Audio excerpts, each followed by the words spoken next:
इस ऐतिहासिक संघर्ष दिवस की सफलता पर समस्त देशवासियों के प्रति आभार व्यक्त करते हुए हरियाणा जनता दल अध्यक्ष, युवकों की प्रेरणा एवं संसद सदस्य चौधरी ओम प्रकाश चौटाला।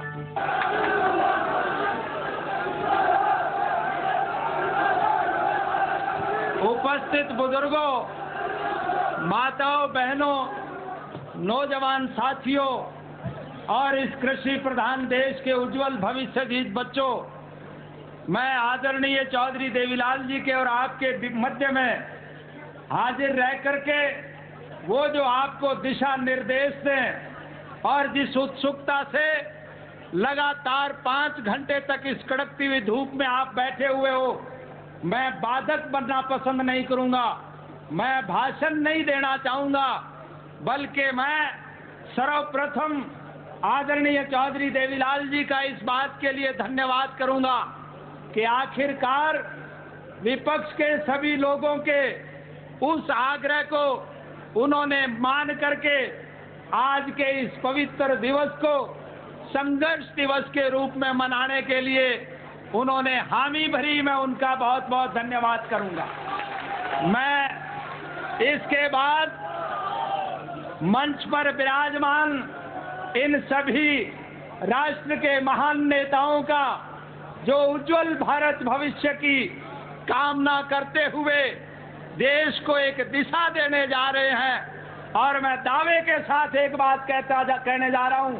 वो दिन दूर नहीं जब भारत की मौजूदा राजनीति में परिवर्तन आएगा। आज जो लोग मंच पर विराजमान हैं वो कल सत्ता पर बन करके बैठेंगे,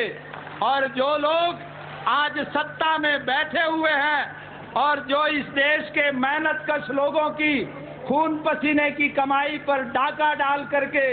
इस देश की संपत्ति को विदेशी बैंकों में जो जमा करा रहे हैं, उन आर्थिक अपराधियों को जेल के सीखचों के पीछे भी बंद होना पड़ेगा।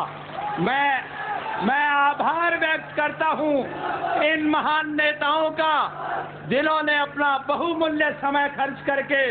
यहां पर आकर के आप सब लोगों का हौसला बढ़ाया। मैं आभार व्यक्त करूंगा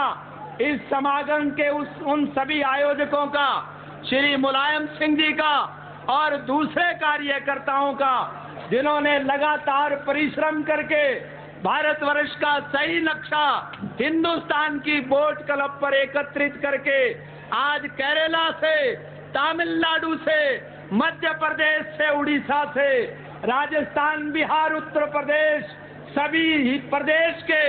लोग आज लाखों की संख्या में जिन्होंने इस दिल्ली के ऐतिहासिक बोट क्लब पर एकत्रित करके हम सबका आपस में समन्वय स्थापित किया। देश और प्रदेश के नाम पर अखंडता का नारा देने वाले उस राजीव गांधी के मुंह पर एक करारी शपथ मारी जो देश तोड़ने का काम करता जा रहा है। मैं उन सभी कार्यकर्ताओं का आभार व्यक्त करूंगा जिन्होंने लगातार 22 दिन तक अनथक परिश्रम करके देश में एक नया नक्शा कायम करने की कोशिश की, और मैं आभार व्यक्त करूंगा जनता दल के उन स्वयं सेवकों का जिन्हें ग्रीन ब्रिगेड की संज्ञा दी जाती है, जिन्होंने इस सारे आयोजन को पूरी तरह से, अच्छी तरह से अनुशासन में रख करके शांति प्रिय ढंग से लगातार 5 घंटे तक इस सारी कार्रवाई को चलाने में अहम भूमिका निभाई है। मैं धन्यवाद करूंगा भारतवर्ष के इन लखोखा मेहनतकशों का जो कन्याकुमारी से लेकर कश्मीर तक और राजस्थान के उन टीलों से लेकर के हिमालय की चोटियों तक बसने वाले सभी लोग जो आप यहाँ एकत्रित हैं और जिन्होंने ये आदरणीय नेताओं के उस कथन को स्वीकार करके चौधरी देवीलाल जी के संघर्षमय जीवन से प्रेरणा लेकर के इस देश की राजनीति में परिवर्तन लाने का संकल्प लेने के लिए जो आप उपस्थित हुए हैं, मैं आप सब लोगों का आभार इसलिए भी व्यक्त करूंगा,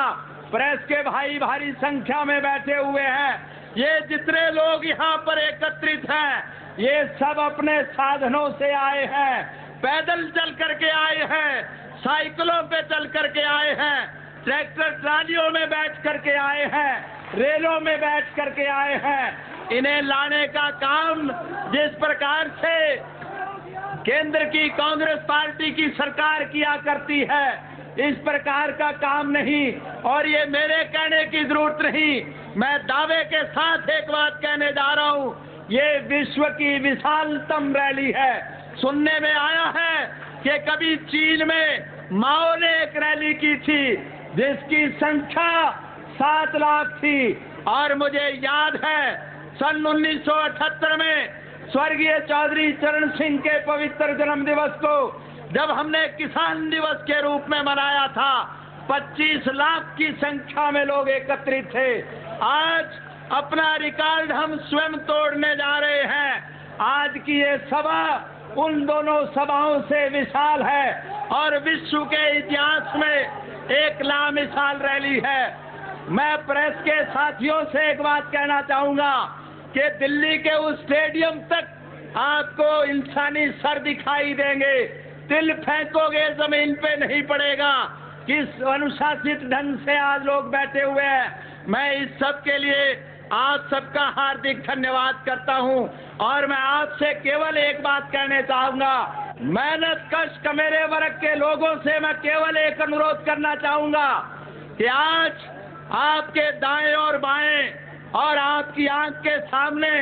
ये जो बड़े बड़े महल बने हुए हैं, इन महलों में बैठने वाले लोग हमारी किस्मत का फैसला करते हैं, लेकिन जो लोग इन महलों में बैठते हैं वो हमारे हमदर्द नहीं है, जिन्हें हमारी समस्याओं का ज्ञान नहीं है। और यही एक कारण है किसान के गन्ने के दाम नहीं बढ़े, मजदूर की मजदूरी नहीं बढ़ी, लेकिन चीनी आसमान को छूती जा रही है। किसान के नरमे कपास के दाम नहीं बढ़े, तेलों के बीजों के दाम नहीं बढ़े,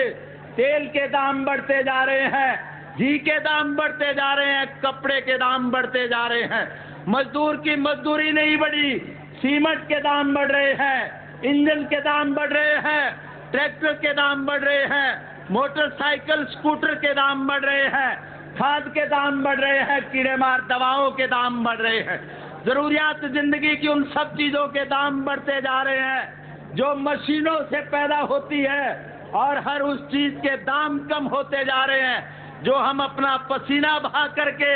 धरती माँ का सीना चीर करके पैदा करते हैं। इसलिए मैं किसान साथियों से एक अनुरोध करना चाहूंगा, आज की कांग्रेस सरकार का मुखिया राजीव गांधी हर स्तर पर फेल हो चुका है, चाहे वो आर्थिक मामला है, चाहे वो सामाजिक मामला है, चाहे वो राजनीतिक मामला है, चाहे वो देश का आर्थिक मामला है, आंतरिक मामला है, और चाहे वो विदेशी नीति है। आज सारे विदेशी मुल्कों से जो हमारे पड़ोसी हैं, हमारे संबंध अच्छे नहीं है। राजीव गांधी केवल पैसा कमाने पे लगे हुए हैं। हमने प्रजातांत्रिक तरीके से सब प्रयास कर लिए। हमने राजीव गांधी से हर दफा आग्रह करके देख लिया कि देश के हाल पर रहम करिए। सीएजी की रिपोर्ट के बाद उन्हें अपने पद से त्याग पत्र देना चाहिए था। विश्वनाथ प्रताप सिंह ने सबूत के साथ जब इल्जाम लगाए, कांग्रेस की सरकार नहीं मानी थी। सीएजी की रिपोर्ट ने मोहर लगाई, फिर भी नहीं माने। और के सुंदर जी के बयान के बाद एक पल के लिए भी उन्हें नहीं रहना चाहिए था। लेकिन ये लोग कुर्सी इस तरह से नहीं छोड़ेंगे, इसके लिए आपको एक संकल्प लेना पड़ेगा। चौधरी देवीलाल जी के संघर्षमय जीवन से प्रेरणा लेकर के आज की इस भ्रष्ट और करप्ट सरकार के खिलाफ संघर्ष करने का संकल्प लेकर के जाएं। और जिस प्रकार से महाभारत की लड़ाई को टालने के लिए भगवान कृष्ण के सारे प्रयास विफल हुए थे, और आखिर में जाकर के उन्होंने कहा था दुर्योधन पांडवों को केवल 5 गांव दे दे, और इसके लिए जब कृष्ण गया और दुर्योधन ने कहा सुई की नोक के बराबर भी धरती नहीं मिलेगी, तब भगवान कृष्ण ने कहा था ले अब हम जाते हैं, अंतिम संकल्प सुनाते हैं। यातना नहीं अब रण होगा, जीवन जय जा की मरण होगा। दुर्योधन तू भूषाई होगा, हिंसा का उत्तरदायी होगा। इसलिए मैं आप सबके माध्यम से भारतवर्ष के प्रधानमंत्री श्री राजीव गांधी से एक बात कहना चाहूंगा कि आज इस देश के लोगों ने चौधरी देवीलाल के संघर्षमय जीवन से प्रेरणा हासिल करके संकल्प लिया है। संघर्ष के बलबूते पर सत्ता बदलेंगे, सत्ता का उपभोग करेंगे, मेहनत कश कमेरे वर्ग के लोगों के हितों की रक्षा करेंगे। यही हम सबका संकल्प है और यही चौधरी देवीलाल जी के जीवन की दीर्घ जीवन की कामना का एक लक्ष्य है। आप सबका बहुत बहुत धन्यवाद।